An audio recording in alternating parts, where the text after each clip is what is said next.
Question from this woman, I'm just going to summarize what she says. She says, "Hey Joy, I just wanted to drop you a line and maybe help a few guys out. I've noticed this pattern in my life and it's slightly annoying. Over the past 6 months, there has been an increase in the amount I've been asked out, and it's been entirely over texting or Facebook.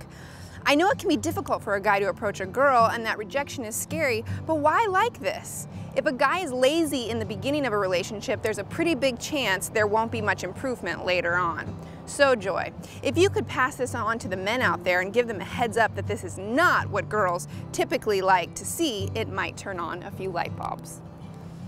I appreciate your concern, but I am going to be the voice of all the girls out there who aren't getting asked out at all and say, quit your complaining. I just want to be asked out once. I don't care if it's by Morse code or smoke signals. Like, please, just anybody. I understand that there's a fear if somebody's going to be lazy in how they ask you out, that they're going to be lazy forever. But I kind of feel like we need to not be so quick to make these snap judgments or these big labels.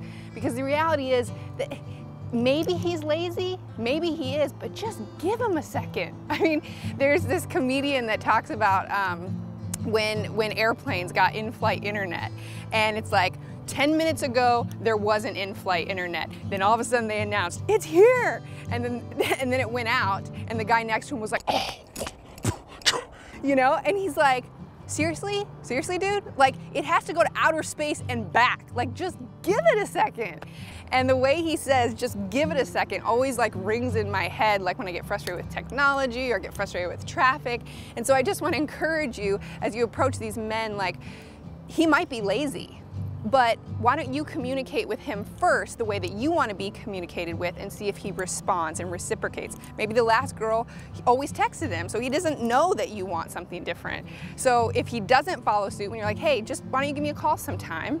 If he doesn't follow suit with that, then you don't have to date him. But like I said, there's all these girls out there that are probably going, I don't care if it's through Morse code, I just want to be asked out. So there's a lot deeper things that I think we need to be concerned about due to someone's character, their morality, their ethics, than the fact of the medium of how they ask you out. Because probably in 20 years, your daughter, if a guy calls her and asks her out, she's gonna be like, What?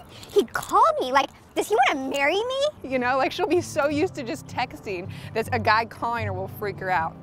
And there's different personalities. I mean, there might be a really shy girl who's more comfortable with that initial texting. So just give him a date or tell him how you want to communicate and then assess his character. Just give him a second. On the next Ask Joy, Walter says, "Sup girl?" to Joy for old time's sake.